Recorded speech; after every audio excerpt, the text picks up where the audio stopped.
Hey folks, welcome back to another episode of the Unlaced podcast. As you know, this is a platform where we focus on humanising athletes and getting the in-depth perspectives of the athletes and learning more about them. And today's a very, very special episode, and some would say, finally he's here. Finally, he's made himself available. He is my childhood best friend, so we go back longer than almost I can remember. We've spent a whole lot of life together, travelled the world together. He's in my top 5 favourite musicians of all time. Former professional soccer player, I'm going to say now, Rashid Mahazi. Welcome to the studio, mate. What up? He's in the building, man. What have you been doing, man? You look like you put on a few kilos over there. Yeah, just post-career, just trying to become the heavyweight champ of the world, man. Can we effectively say that you've retired? Yeah, from professional footy, yeah. Wow. Professionally, yeah. And then just explain this. I will play again. You will play football, but professional Not done. professionally, no. Yeah. Wow. And how old are you now? 28? 28, man. 28. Yeah. Okay, so we're going to dabble into that a little bit because that's a big question mark for a lot of people, even Sure in it your is. close circle. I'm sure it is, yeah. Even for myself, to be fair. Yeah. But no, you are doing a bit of a challenge at the moment, which, like, I don't understand it. People have asked me, why is he trying to put on weight? What's he trying to achieve? And you haven't really given me a legitimate reason why. It's hard. Honestly, it's hard to produce a coherent answer to that question. But I don't know if you know this, but you're part of where the fire has come from. Why? Because I've come back and I'm like, I was speaking to my mate Kwame and we were talking, it'd be nice to put on a bit of muscle, put a bit of weight on, because you're always trying to be like, like AFL boys, NRL boys, they can be big and look like good. Yeah. But as a soccer player, it's sort of to your detriment to be kind of, the smaller the better, really, in the soccer world. Yeah. And so I was like, I might try to do that. And I said, I think I started with like 85. I want to get up to 85. And he goes, nah, man, that's nothing, bro. Go 95 sick. And so I go, all right, not realising how big that actually is in comparison to what I was at, which was 73 when I was playing. So 22 kilos. Yeah, which not really realising how much weight that is to put on. There's no medical recommendation for this, right? No, it's definitely to my detriment. Yeah. I feel terrible. Yeah, you look massive. You were eating a meal on entrance as well, which is, for anyone that knows Rashid, he's always been lean and fit. So this is just a weird outing. But yeah, so then when I come back and I'm sort of going around touting it to everyone in my small circle, I'm doing this. And you boys, you and a couple of your mates were like, 95? No way. No chance. Yeah. And that was where the fire was lit. And I mean, the other side of it is a bit more of a serious thing, which is last time I stopped playing, which was was definitely a temporary thing. It wasn't like, I'm finishing up, I'm done. It was like I'm having a year off at that time. And when I did that, I didn't have a specific physical goal to sort of like, I think for my brain, I need something to like a physical specific goal to look forward to.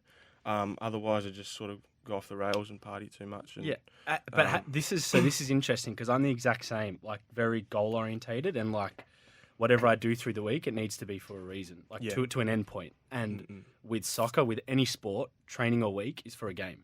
Like you're preparing mentally for a performance. Like, so that's one of the things that I find difficult for athletes after is like, what's that end point? You don't play in stadiums anymore in front of packed people. So how do you fill that void? Yeah, exactly. Are you struggling with that at the moment? And I mean, exactly why.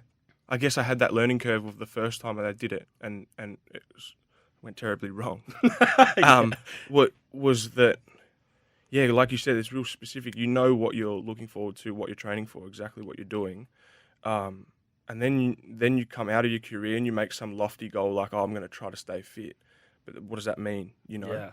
And especially for someone that's played sport your whole life where you've had real obvious things that you're looking into the future and going, I want to attain that. And that sort of informs your decision making in the short term, like, oh, okay, I got to get up at whether say for it sounds funny, but to eat enough meals to be able to put the weight on, I need to get up early, right? So I need because I can't sleep into 11 and have my first meal at 11:30 or whatever because I won't be able to get in as much calories, the amount of calories that I need. Yeah. So I need to get up say 8 o'clock, right, at the latest. That it's like, okay, I can get these meals in, right? It sounds funny, but it's like it means I'm getting up. You get a discipline. I'm getting like a consistent sleep wake cycle, which Yeah. is funny, but it's helped me hugely. That okay, I'm out on maybe on a Saturday night, and people are like, oh, let's do this, and I'm like in my head, but that will mean that I can't get up at this time tomorrow, or that will mean that I'll be off, and I'll be behind my schedule from what I was trying to do. Yeah. So it's been good for me, and yeah, just making like a specific goal, real specific. Yeah, that's hard, man. Because I was like that. As you know, when I came out of soccer, I started partying heaps because I didn't have a reason to say no. Like, Exactly, well, yeah. what else am I going to do? That was Exactly where my right, yeah. perspective was that. And then, obviously, when I was playing, I never went out because I had soccer the next day. Yeah, like exactly. every athlete's experience. But let's get talking about your recent journey that you've just come off. You're playing in Korea for a couple of years with the famous Incheon United, which, if anyone knows Rashid at Incheon, he was loved. Absolutely loved by the fans. I was just saying there is a video on YouTube, 19 minutes of Rashid's season in 2019 of him just slide tackling people. Like, just slide tackling the shit out of people. But I do want to speak about that experience because I've said to people that there's not too many people I know that would have come out of that experience stronger than you and someone that was built enough for that experience. And the reason why I say that is you were living in another country with not so many tourists, like mainly locals in Korea, and especially the part of Korea. So there probably was a lot of non-English speaking people through a pandemic. So, So can you explain to me just about your whole experience in Korea and the timing of obviously COVID and the season there? Yeah, to be honest, the pandemic didn't really change my life too drastically because I was doing nothing as it was before the first year. It wasn't like I was going out and partying and doing it. It's just like I was going to training before. The year before I was going to training, coming home, cooking my meals, doing my study, going to sleep, like doing that every day. So then I guess it was pretty similar. I mean, there was changes to the season, the way the season was structured, and we had a few. It was funny, we were talking about me and the other foreigner boys saying like, we get these like 4 days. Sometimes we would have 4 days off in a row, which you never have. You know what it's like. You never have that in the season, right? Or even in your preseason. And so we would get these 4 days off because it's like, oh, they've pushed the season back a month or whatever. And I would say to the coach, please don't do that because I've got nothing to do. I got nothing It's left. the worst thing ever. And I swear on my life, there were a couple days that I realised that say, I'd pack my fridge and whatever, I'd set myself up and then I'd have these 4 days off. And I'd realise after maybe 2 days, I actually haven't spoken a word. I haven't opened my mouth to one person today. That's ridiculous. And I feel like it's very unhealthy to some extent. But you somewhat like that in some regards. I mean, that's something that I've got to sort of try to keep going into a career of sport. It's so taboo to say that you've got something outside of sport, and you almost feel like you're being disrespectful to your sport. I remember having this thing. People would come in to give us talks at Melbourne Victory or something. We'd have them maybe once a month, once every 2 months. People would come in and whatever they're doing, real estate or whatever. And I remember saying to the boys, or just thinking about it myself after, just, man, I'm just focusing on my football. Like that's what I'm doing. That's what I'm doing.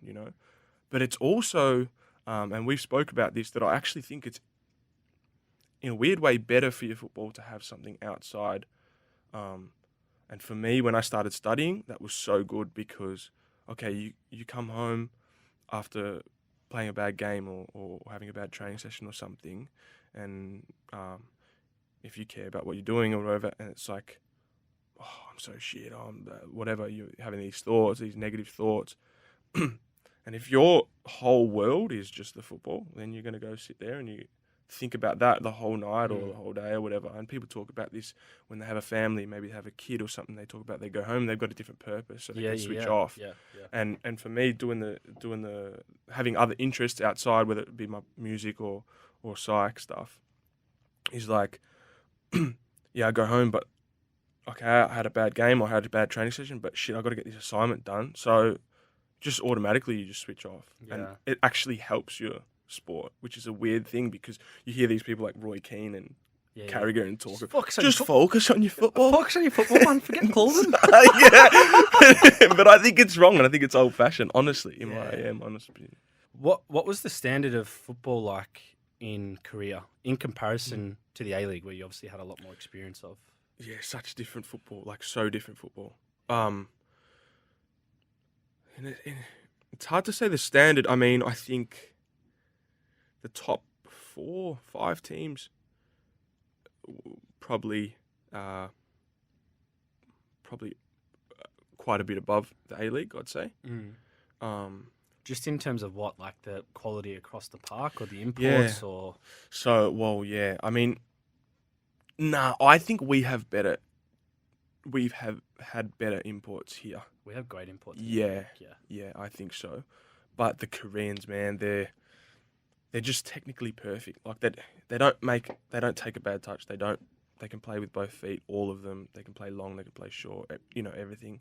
And so technically because they've trained every single minute of their just like military. They're so military influenced over there that they've trained so hard in every aspect of technique that they're all pretty perfect. Yeah. And then obviously the imports sort of make the difference as they do here maybe. Yeah.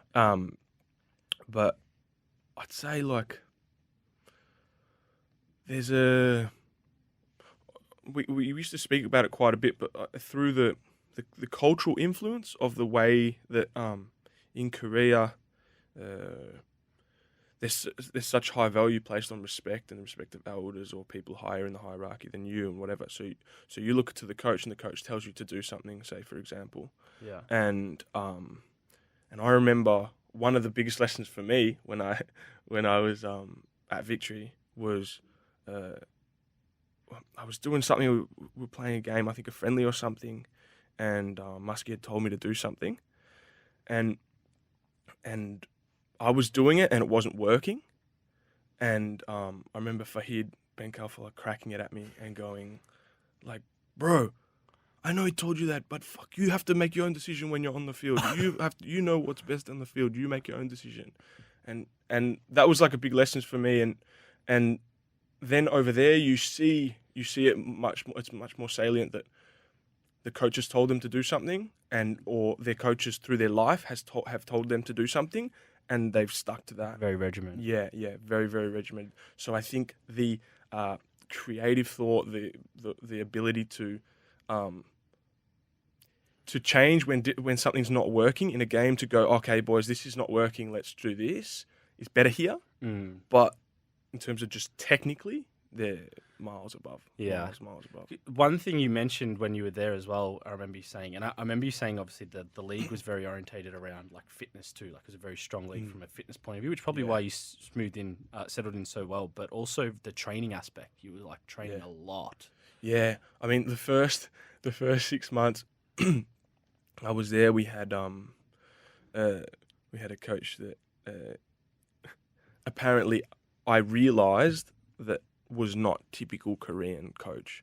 And so my first 6 months I was like, this is great, normal training sessions, like normal meetings, normal everything, it was pretty similar to here. It wasn't too different. And the boys were like, no, that's not normal. And then, a new coach come in the next year. And it was just straight away, it was so different. It was like 3-hour sessions, 2.5-hour sessions minimum. This is like most of the session you're walking around, or that was with this particular coach, but just such long sessions, and I ended up doing my calf 3 times. So just wanted to speak. Yeah, you did. You had your calf was just blowing up there, the baby cow. But how did there's a story of like the coach having a discussion with you about potentially what's impacting those calf muscles. Yeah, so that wasn't the coach that I was just talking about. That was the second coach that came in, third technically, because we were struggling. We were really struggling, and it came to a game. I remember I don't remember exactly the numbers, but it was something like we were, so only bottom was getting relegated last year. And it was like round, I don't know, like say 20 of a 27 round season, something like that. Yeah. And we were like 14 points below second last. That's 14 points below, second last. Yeah. And I remember because we'd gone into that game going, oh, this is really important games, boys. We need to win this, otherwise, And sorry, at that time we were 11, and then we lost that game.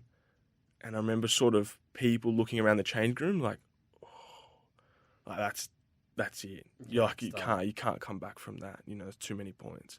And this guy came in, this coach, and he's a nice guy. We didn't really our philosophies didn't really see eye to eye, but he was he just changed everything. Crazy. And he's I don't know how he did it, but he saved us in the end, and we stayed up. Yeah. But he was very, very, very strict. He came in first week. He comes in and he goes, oh, he's redone all the fines list. So I don't know if people are listening, if you don't play football or whatever, or you don't play sport. In your sport teams, you don't have this, but we have fine lists, right? Where you make it, I don't know, you get nutmegged in training, you pay You're $10. late to training, You're late to training, game. $50. As a monetary right? punishment. Yeah. And it's a bit of fun normally. It's not that serious. It's sort of like to just keep people in line, but a little bit of a laugh as well.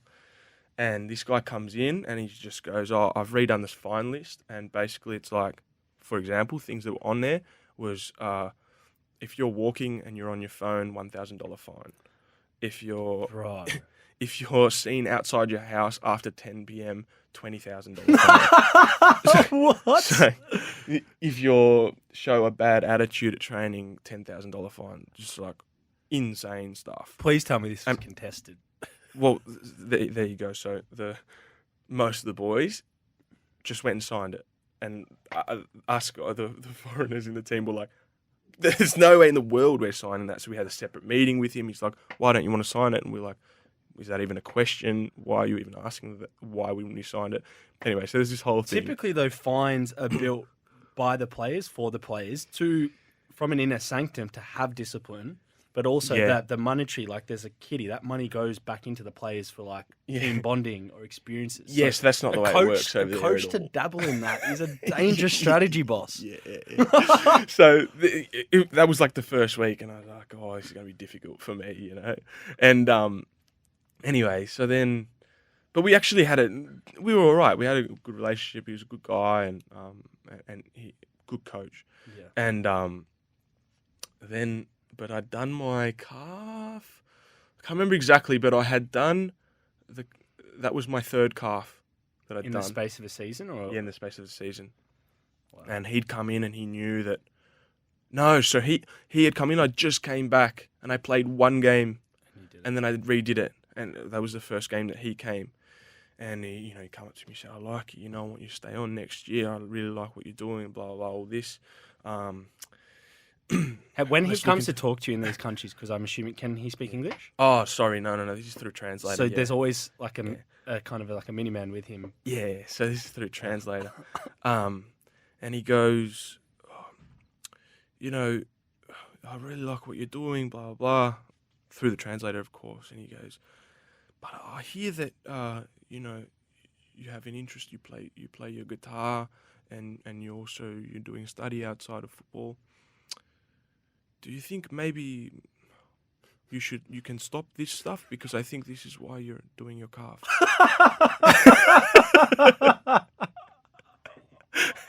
What? And I don't know, man. I can't even remember what I said. I just don't see the correlation. The correlation between those two things. But especially because, and I said I remember saying to the translator, you know me, man. I spend 24 hours of my day thinking about what can I do to be healthy, to be good, to sleep the right time, to do all this stuff, I don't think surely that's not affecting my body just playing the guitar, sitting down playing the I guitar. wouldn't have or thought moving the riding. fingers So- would affect the calf. Yeah, but some different thoughts over there. I Man, guess. different philosophies. It would have been an amazing experience. I always think when you move Yeah. out of home, and fortunately with football, like it can take us to like a lot of places. It kind of does mature you quickly and broaden your perspective quite a lot. And I know you have a pretty unique view on football and life. But did you, given you're quite young from a professional football lens as well, did you always have your eye on finishing up your career earlier, or like? Because obviously you, and we'll touch on one of the reasons why you took that gap year a few years back. Yeah. But, obviously people, you could have extended a contract at Incheon. There's probably other offers around either Asia or even in the A-League for you. Yeah. So what prompted you to finish up earlier? There's two questions there.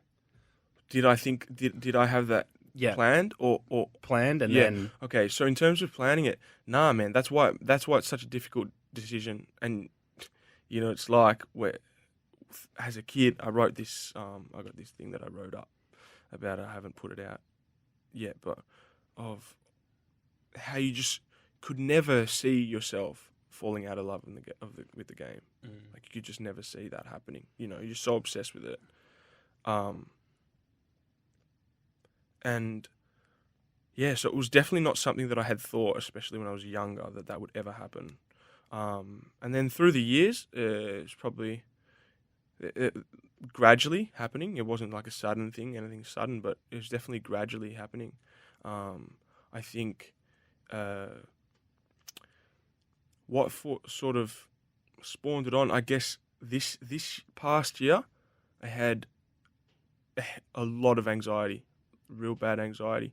And that it's hard to say exactly where it came from. But it was basically, it started when I first went back, completely not football related at all. Like it was something that happened. There's completely irrelevant. But something happened and I started having panic attacks after that for about 3 weeks. And quite intense, if I'm being honest. Like, sort of feeling like, honestly, there was maybe 4 or 5 days that every time it was happening, I was thinking, fuck, I better go to the emergency room, like I'm having a heart attack, like that. Wow. And then it was like a button was flicked in my body, and then the anxiety continued after that. Much to a much lesser extent than those 3 weeks, but it was always sort of there. And again, I mean, maybe spending a lot of time by myself and stuff, but it just felt to me like it's hard to put my finger on it, but it felt like my body was telling me that I'm not on the path that I know deep down in myself I'm not on the path that I want to be on right now. I'm sort of lying to myself. And it maybe that wasn't front of mind at the time, but I knew that I didn't feel like I was in a place of, yeah, this is me. Yeah, this is me. And you know what I'm like, my personality and whatever, and the interests that I have. I love football. I love it to play it. But the world of football is not something that I feel like I fit into completely, and it's not sort of my space. And just sort of what I was talking about, basically that, yeah, I was having these feelings that then when I sat down and really, really thought about it and sort of broke it down in my mind, I think in my head, okay, do I enjoy playing football as much, for example, when I'm playing professionally compared to when I'm playing in the NPL, right? No, I enjoy it more in the NPL, if I'm honest. Really? I have more fun. I'm enjoying it more. Right? Is that because it's less serious, or there's just an element of like... Because I sympathise with that view as well, in the sense that I feel more connected to my inner child that loved the game, playing at that level.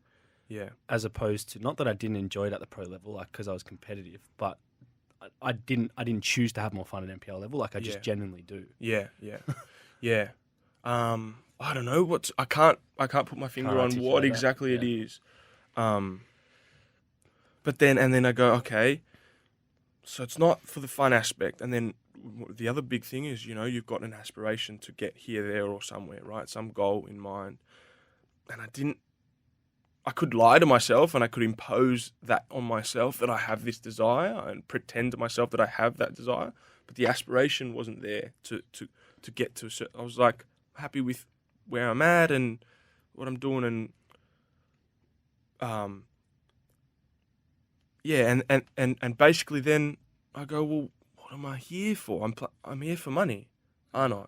That's what I'm here for. And I always said, and I told you, I remember telling you this on the phone that I'd always said since I was a kid that I would never play for money. I would never make it about money. And if that was, as soon as that became the main purpose of why I was playing, then I would stop. And I know money's important. Everyone will say, it's just normal. You grow up, you need to support. We'll do this, right? But I had that in my head that when it gets to that point, I'm not gonna play. Or I'm not gonna, And I remember there was a game because over in Korea you get bonuses. In Australia you don't get bonuses for wins and draws and whatever. And so over there, and you can get some decent money from just your bonuses and stuff, right? And then we had even the year before, we had really some big bonuses because we'd lost so many games, and then there was such a big incentive to win towards the end, so they'd bump them up, right? Yeah. And I remember saying to the guys on the last day of the season, there was one game the last day of the season, and basically they said all the bonuses from the year or the last 7 games or something, you're not going to get them unless you stay up. So it was like an accumulation of all. Wow. And even in that game, there wasn't a second that I thought about money during the game. Yeah. And it sounds real trivial, but for me it was a significant moment that we were playing a game and goalkeeper was kicking the ball, and we were losing 1-0 or something, or maybe we were drawing. No, we were drawing, and I had this thought I need to win because I need to get the bonus, and so I started run real hard and stuff, and I was like, that's it. It sounds funny and it sounds trivial, but in my mind, in the game, you knew that was after the game. I remembered having that thought, and I was like, nah, I'm here now. My main purpose is money. And I back myself, honestly, to make more money outside of football than in football. Yeah. 100%. Yeah. So what am I there for then? If I'm there for money, then it doesn't make sense to me to be there anymore. There are a large amount of players that play for money, and I don't actually think there's anything wrong with that, as long as that's what stimulates you. But it's pretty interesting, when you think about the distance of where you've got to from Rashid 10 years ago, how you treated the game, to that sort of final aspect, which is probably why it was this is worlds apart of why I started playing and the enjoyment I'm getting, what's fueling me. And then also you got to factor in from the outside, because I know probably listeners will be like, oh, you'd give everything to be a pro footballer, and don't get me wrong, we did. And people who are there do. But at the same time, if you're not getting the stimulation from the game of why you played it, and you're living in another country where you're away from your family and friends, what are you doing it for? Yeah. And it starts to lose that sentiment, doesn't it? Yeah. Yeah. It's exactly like what you're saying, that comparing that to the feeling that I had before, it's like night and day. Yeah. So.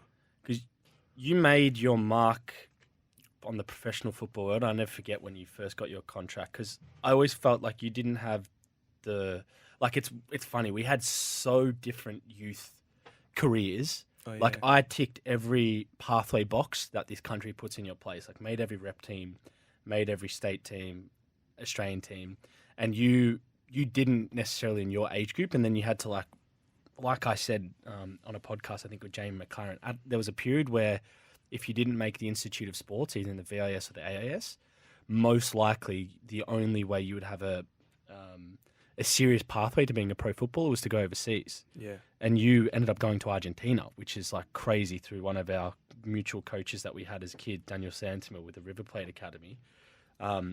which you can touch on if you want. But I did want to talk about how essentially you got picked up from the MPL, playing for Northcote. Which those who are listening who are like, you've mentioned the MPL, what the heck is that? It's the equivalent of the VFL for soccer in Victoria. So it's the National Premier League semi-professional level. Rashid was playing for Northcote, I think, for half a season where they were undefeated. And then Ange Postecoglou, who is arguably the best current coach that we have from an Australian standpoint, former Socceroo coach, former Melbourne Victory coach, ended up signing you and giving you an opportunity. And I remember like, well, you've gone the back way into getting a pro contract. That's amazing. Like there is an angle there to go from that, because I didn't think that was possible. Yeah. How can you speak us through? I mean, I was talking to someone about it the other day, about with football, with soccer, sorry, specifically, that I'm not sure if it's the same with other sports in this country. I don't know, but definitely with soccer, there's so many places you can go to. You can go anywhere around the world that it's like, but you do. I remember listening to a podcast with you and Jamie, and when you were talking about the Vic teams and stuff, and I remember being a kid and not getting picked in them and stuff, and seeing kids, I don't know, at the bus station or something, wearing these Victorian jackets. And I used to look at them like, it was like Versace, bro. It was like Versace. yeah, Straight up, man. You take that bag home and smell it like the that. shorts. Oh, man. I didn't want to play. I just want the kid. And yeah, so I never made any of them. And I just sort of got to a point where the opportunity came up through, like you said, Daniel Santamil, who helped. Without him, I wouldn't have sort of gone anywhere, I don't reckon. So, that opportunity came up, went over, saw what football is, saw kids proper from, the slums and that. And in Buenos Aires. Yeah, just like rough kids, and they're coming in there and they're just unbelievable. And they don't give a fuck about you. Yeah. They'll just tear your head. If you make a mistake, they'll tear your head off. Yeah, different world. And it's just confronting. And I remember the first few weeks being there with me and Chris Kiosis and being like, whoa, these guys are crazy good and just crazy in general. And just this country just loves football. I've never seen anything like it. And so, yeah, we had those few years there. Ended up Stuart Munro put us onto an agent named Sylvia Latoff, and then she sort of got the ball rolling over there and set us up with Independiente for a few years. And then I came back and I thought, honestly, coming from there, I thought I'll walk into the A League. Just by seeing the quality of those kids and what I had seen here. And maybe it was displaced, the confidence, but came back in the MPL and went to Northcote where a few of my mates were there and a good coach, Goran Lozanovsky. And then shout out Loza. Yeah, man. And we had a young team of, at the time, I don't think it was really like big names or anything like that in the MPL world. But we just went boom, boom, boom, straight winning like 4-0, 5-0, 5-0, 4-0 first few rounds. And then I think it was Darren Davies who actually came to the game and came and watched. He was like an assistant coach at the time. Yeah. Or he was assistant or with the youth. I can't remember exactly, but he was always there. Yeah. And he was awesome. And anyway, they said, come for a trial. And I guess it's always been, it's funny, when I think back on those like moments, there's always been moments just before I've sort of confirmed my next trajectory up, that I've had this, oh no, like I'm done. I'm not going to be able to get to where I want to get to. And what that was I went for a trial, didn't get called back after a week, and then I heard a couple of other guys had gone on trial. Sorry, no. So it was before I was even asked to go on trial. Other people had gone on trial. And I remember having this thought in my backyard going, if they're not coming now for me, then it's probably it. Like, if I don't make it this season, it's probably it. I remember having that thought, and then it was like 3 days later, I got called in for a trial or something, and then did my training, and then blah blah. Long story short, I signed with them, and probably had 2 conversations with him in my life, and he probably gave me, you're gonna sign, and that was about it. That's that's the amount of praise that he gives you, But he was awesome mind, man. Really, really great coach, really awesome. And I was only with him for a few weeks, but very interesting man, an interesting coach. What was it like playing under Ange Postecoglou? And like, second question, just on from that, the early experiences you had at Melbourne Victory and like first taste of professional football. Yeah.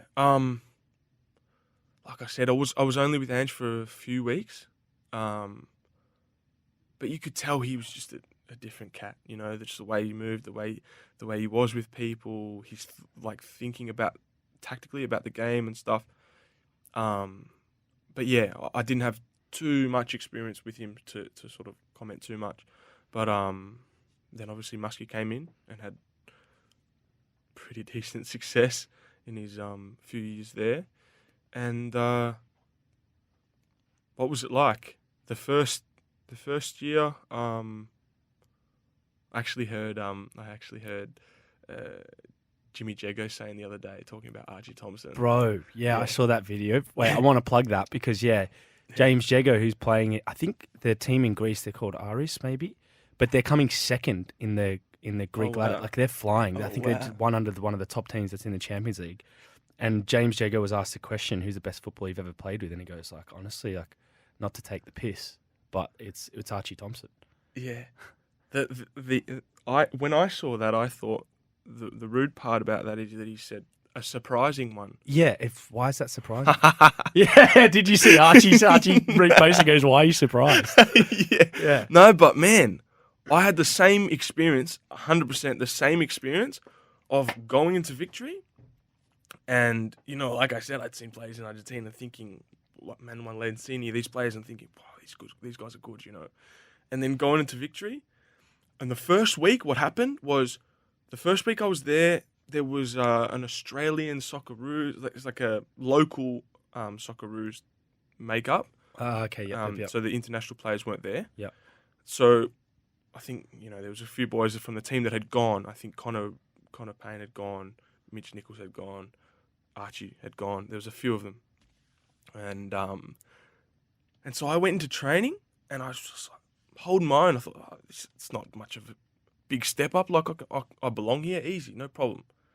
And then they all came back, and seeing Archie in the first, 5 seconds, was just like, oh my God. Yeah. This guy's just unbelievable. Yeah. Yeah. So, it was awesome, man, playing with one of my heroes like Archie. Yeah. And then, people that are in my own position, like Mark Milligan, that is, what a incredible player, and career and everything. So, yeah, I had an awesome experience there. It wasn't all sunshines and rainbows, the first. Yeah, because that's what I want to talk about. Yeah. Like, it was a bit of a roller coaster journey, and you played a lot of games. How many games did you play? Did you play just under 100 for Victory? Somewhere around that, I'd say. Yeah, just under 100, won a championship. Arguably, on paper, you'd say that's everything you'd want to experience going in. And as you said, you played with great players that you could learn a lot, and I know you got a lot of great friendships out of it. But did you feel that, one thing I wanted to touch on with you was, I know you actually, from a roller coaster standpoint with some of the coaches, you had some run-ins, you obviously had some great moments as well, but some of the run-ins you had, and also just some of the fan communication that you were encompassing, either on social media or just in general. You were kind of a bit of a target at a point. Yeah. And having to navigate through that as a young player is very tough. Yeah. And it's not necessarily warranted either, right? It's just, how was all that experience for you? Yeah, it's a weird dynamic, isn't it? The way the social media thing, the way people speak to people on social media. That they would. I don't know. It's where are these people in real life? No one's saying it to your face, whatever. So it's just such a weird dynamic. But to be honest, I think I handled it quite well. I felt like I was. No, you did definitely. yeah, I felt like, yeah, of course it affected me. If I would see that shit, it would make me upset or whatever, right? But I sort of don't want to discredit and I don't want to say that I was able to deal with it, so then it's okay. So I'm sort of careful that I want to say that. Uh, but I'll say from the perspective of, say, someone like Muskie, for example. He's the type of person that he just expects such high standards all the time. This is Kevin Muscat. He's Yeah, a coach, right? yeah, sorry, A League Muscat, legend, yeah. Socceroo legend. Yeah. And he can have a laugh and he can have a joke and whatever, but if you're doing the wrong thing in terms of something to do with your playing, he'll come at you, and especially when it's in the game, and I'm careful to say that it's a good thing, but I think for me, it made me better. So it's hard to say because obviously each player is different. Every player is different, and there's definitely the thing of you definitely shouldn't treat every player the same way. And I think that's one of the main things that coaches get wrong, and something that's definitely changing. But one player might play better if you scream at him. The next player might play better if you tell him he's the best player in the world, and whatever, But for me, I didn't mind being around people that had really high expectations, and it came from also the players. I mentioned Fahid before.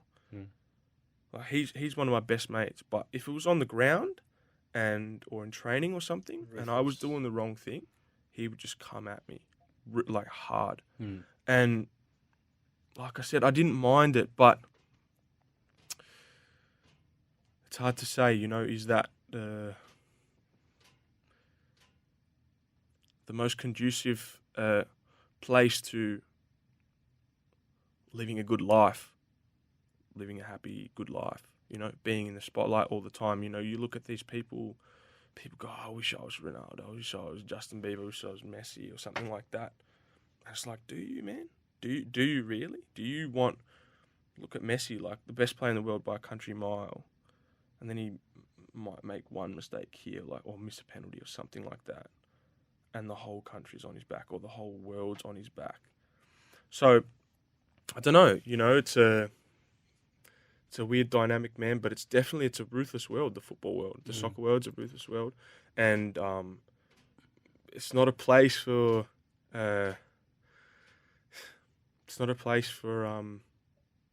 where people are putting their arms around you and going, it's all right, like, you'll be okay. And that needs to change, 100%. That needs to change. There needs to be a space in the sport world that, especially in soccer, like, I think AFL, NRL definitely do it better than what we do in the A-League. But, like, looking after the players, their mental health and that kind of thing, it's not there. And that's my experience. I haven't seen it at all. And they go, yeah, there's this person that you can speak to. But it needs to be there, like, all the time. Like, oh, I had a bad day today, and he's in the office around the corner from me to go speak to him. And I feel like there's places. They're starting to look at like full-time roles for that. And I think maybe some places may even have that. I don't know. Yeah. But yeah, I completely agree. Was there any specific situations where you had, because I don't want to not focus on the success you had on the field, because you played for the best team in the A-League through their period where they were the best team. I mean, you talk about the players they had, like from Troisi to Barbarouses to Archie Thompson, Rojas, Mark Milligan, I mean, Del Pierre, like a ridiculously strong team for so long that won championships, and you were a part of all that and pivotal throughout. I mean, you were either the first one on for Valerio Milligan or you were starting through periods and patches. And which is why I think like a little bit of the criticism you cop from the fan base through some periods of that was just unwarranted, because it wasn't realistic to the situation. And like if it was easy, everyone would be playing A-League, right? Yeah. But Were there any moments, because the reason why I think your view started to shift on football a little bit was through some of the, I guess, the structure of how football clubs are run and how decisions were made, and like that cutthroat aspect, where the people element was lost. Yeah, so it's a fine line, isn't it? Because you could talk about on the field being ruthless and that kind of thing, but there's definitely an element. I probably won't say any stories, but there's definitely an element of not treating people like people, not treating people like human beings with the respect that they deserve. Can I say a story? Just day-to-day stuff. I mean, like there's little things, right? It's like things that happen in training, like how coaches select the team, how they isolate players who aren't doing well. Like, that basic little things like that are things that just are normalized. I felt like when I was playing, someone has a shit touch or a shit session, coach doesn't speak to you for like a day or a week. Yeah. Some coaches will come and go, what's wrong today? And good. But like, ultimately there's a lot that it's not important to me. He's not important to me now because my job's at risk. I need to win. He's not going to help me. So I guess it comes down to the question of it's capitalism, isn't it? Like at the end of the day, it comes down to it's a business, and you're a commodity, sort of. Like I remember I reckon he'd be all right with us if I say this. Jimmy Jago, bleep it out if you message him first and see if he can be. Yeah, I'll message him. Wink, wink. But I put, it was like my first week or two at Victory, and he said to me, he was driving me home or something. I remember, I'll never forget. He said, don't think just because you treat people nicely that when like you need them, they'll be there for you, or that they'll treat you nicely or treat you with respect. Referencing to pro football. Yeah. In this world, basically, like, make sure you know that things are. You're looking over your shoulder at all times. You're not relying on people and thinking they're gonna. Okay, I'll give you I'll give you a story. And I'll kind of mask it in multiple different ways. So I'm going to tell you a bunch of bullshit. But no. So, in terms of the people involved and whatever. But I'll give you the numbers are correct. Put it that way. And so basically, there was a guy in Korea that I met, an import that I met, and talking to him about stuff to do with his contract, blah blah blah. And he'd been there for a couple of years. He had come from a really small neighborhood in Brazil that didn't know the football business, didn't know anything about it, right? I won't say what team he was at, but didn't know the football business at all. It was his first time leaving Brazil. It was his first time dealing with agents, that kind of thing. Having a conversation with him, and it's hard, I'm speaking to him in Spanish, he's speaking to me in Portuguese, so I'm not completely understanding what he's saying, but gradually through this discussion, I start to realize that he's telling me that the agents have taken 50% of his money, I think. So then I go to this other guy who speaks Portuguese and English, and he goes, yeah, bro, that's what he's saying. We basically did the numbers, we wrote down the numbers, and we worked out that the agents and the club through the agents had taken 50% of his wage. They'd done and they put it in the contract, but the contract was in English, so he doesn't understand it. So it's on him as well. It's partly his fault, but he's a young guy coming from who doesn't know anything, and these guys are just completely taking advantage of him. So there's stuff like that. That's an extreme example. That's obviously not happening every second day of the week, but there's stuff like that just for people. I mean, I don't know if anyone knows this stuff, but I mean, I wouldn't be giving more than 5-10%. 5-10%, like maximum 15. Like that's Anything that's above 5 really. yeah, that's the high end already. 50% is insane. Yeah. You know, and this guy's coming over there, he's left his family, he's left his kids, he's like doing it tough by himself, he hates it, he's doing it rough, and these guys are taking 50% of his wage just because they're playing off the fact that he doesn't know any better, so I'll take, stuff. So there's elements of like that, yeah, it's a business, and so it's so cutthroat, it's like any other big business that's around, but it's wrong. At the end of the day, it's completely wrong. I don't know how it's not useful to criticize something without a solution, I guess. But at the same time, like let's at least bring a light to that kind of thing. It's crazy. That's crazy. That's a crazy story. And as you said, 5% I think is the max for what players, at least in the soccer world, agents take. And arguably, that's why it's tough for agents in Australia, because not all wages are that much. Like, it's not. But and this, by the way, this is not bashing agents, because I've got the sickest agent in the world, Tony Rallis. Shout out, mate. Shout out, Tony. But this is. That was the club was doing it through the agents as well. The club was taking kickbacks, so it's not just it's just the world, I guess. Yeah. So the period after you won the A-League, what year was that? Was that 2016 or was it later than that?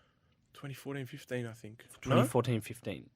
I can't remember. You didn't do the research. No, I was at the game, but I just don't remember when. No, I don't. 3-0 win against Sydney. Yeah. I think it was 14-15 season. I think. Was that the last year? In regards to you, did you take the gap? Me? Year No. So I played another year. Okay, so around that time, I know. Obviously, there was a few reasons why you wanted to take a year off. One was just to kind of live your life. I think an element of maybe your father passing away, Abdul, rest in peace, God bless. Like, what was sort of the reason for that gap year? Because was that to kind of taste what life is outside of football? Yeah, I mean, loads of stuff. Yeah, I didn't feel great. I wasn't enjoying. I was going to training like it was a job. Like I was dreading to go to training. I wasn't enjoying it. I wasn't getting the best out of myself. Then the Bubba stuff happened. Sorry, the dad stuff happened. Bubba in Swahili. Yeah. Mambo poha. Poli. I wanted to taste life, man. I wanted to get out of my head a little bit. Wanted to see, do the music thing for a little bit, travel, meet some nice women, do the whole thing. You met a few, I'm sure. Yeah, I wanted to do the whole thing, and man, be a normal guy. Yeah, and for me, I'm just so obsessive. I'm so obsessive, and it's hard for me to be like, oh yeah, just like play football and just do the thing as well. It's hard for me to get that balance. So at that time, I was just like, all right, I need a year. And I was confident that I'd be able to get. I know. I remember everyone was telling you like, "What are you doing, man? You're there. Like, don't drop it." Yeah. It's crazy. So when you look back now on your career, because you actually played quite a lot. I mean, five or so years at Melbourne Victory, then a year at the Western Sydney Wanderers, then you had 2.5 seasons roughly at Incheon, which I mean you've maxed a lot in a small amount of time. But is there anything specific from some of the players that you played with, coaches or people in that industry that you've taken away as like a positive, as like shit, that the way they are is beneficial to me long term, like some of the skill sets that they have? And I know we've spoken of this before with like maybe how Fahid was and how brutal he was about, everything that he did and like his high standard and Musk, for instance, just things like that. Is there anything that stood out to you that industry has given back in a sense to help you? Man, the year that I had off, that year that I had off and I worked a normal job, it was like I'm miles ahead of everyone. Just my focus, my attention to detail, my being on time, that's a small thing, a tiny thing, being on time for things. In I don't know what it's like in the corporate world, but I speak to people all the time that have quote unquote regular jobs, and they say, "Oh yeah, sometimes I just sleep in and just get late to work and whatever." And in the football world, you know what it's like. You walk in literally 1 minute after, and people are looking at you like, Yeah. like you killed someone. Yeah. And if you do that multiple times, like people start getting shitty with you. Yeah. And so just Like people genuinely don't like you. yeah. And I heard you talking about it, and we spoke about it after, that you don't realize what the skill sets you're building in football or in your sport that other people they're not building those skill sets. Yeah, they might be a bit ahead of you because, okay, they started their apprenticeship a few years earlier, something like that. You might be coming, in terms of time, a little bit behind. But in terms of mindset, determination, sacrifice, like who's that's working in the office is going, oh, yeah, nah, I'm not gonna go to bed after 11 o'clock, and every meal thinking, is this the right amount of rice? Is this the right amount of fish? Like, like whatever it is, just that kind of level of sacrifice. Oh no, I can't go to my best mate's wedding because, no, I've got to sleep and go to training or whatever it might be. Yeah. The things that you go through that are normal in growing up as a kid, sacrificing your whole world, thinking 24/7 about one thing and like trying to be the best at that. How transferable that is into your regular life and into your your future careers or whatever. It's awesome. Yeah. And but also the other side is I always mention Cavalieri as for me, like he was the captain of Melbourne. When he came in, it was, for me, he's just such a normal guy, but I looked up to him in so many different ways, like in football, but outside of football. And there's multiple people like him and Archie and Fahid, and for different reasons, all different reasons. But you look at them, and it's like one thing that I think, say for him, was the ability to be quite special and do really amazing things objectively. But then just stay down to earth and still treat this person A, who might be, I don't know, the best man in the world or something, and then treat Best Heart Barisha the same way you treat the kit man, or the same way you treat your mate or high quality whatever. person. Yeah, so it was those things, but lots of stuff, man. When you look back on your career now, are you content with everything that you achieved? Because you've obviously come out on your terms, so I assume there's an element of like you thought of this for a long time, so you're at peace with that aspect. Yeah. So that was the other thing that I guess, when I was talking about the whole mental health stuff and being over in Korea, like I left the second last season when we had stayed up, like on the last day we had that dramatic survival thing. And I came back here for holidays, and I sort of felt like, I spoke to my agent about this, it's like I felt like I had something to prove to myself, not to anyone else, but that, I can play at this level, that I'm good enough, that I can, do well, play regularly and play well regularly. And I had real good time and did all that. And then I went back at the start of the season. I was like, what am I back here for then? Like I'm content. Like I did it. I'm sure. I've ticked that box. Yeah, I've ticked that box. I'm good. I know I'm good enough, and I put everything into it, and I got what I wanted out of it. And like I said, then it was about money. That goes back to the whole thing. But yeah, man, 100% content as with what I did. And you're always gonna say, oh, this one thing, I should have done this or could have got to that. But mate, people will be saying that until the day they die. Yeah. So, mate, it's been a pleasure. But what's next now for you? So you're studying. I mean, do you have a view, or are you kind of just figuring it out as you go and dabbling in a few things? Man, I'm going into the psychology the same way I got at football, man. Wow, I love that, bro. Love that. So maybe we'll get you on focus. for a psychology. Mindfulness. Maybe you can be filling that void that the game needs, man. Yeah, Someone to talk to about the other side. But But it's been a pleasure. Rashid Mahazi, as I said to everyone, my best friend since I was a little kid. We played soccer together. We've travelled the world together. Been dying to get you on, even though you're 25 kilos heavier than your boxing weight. But man, thank you so much for coming in. And you do got a really unique story. Leaving the game at the point on your terms is not an easy thing to do. It's a tough thing to do, and you achieved a hell of a lot in your career, man. So congrats to you on that. Thanks for having me, Jacob BD. No worries, brother.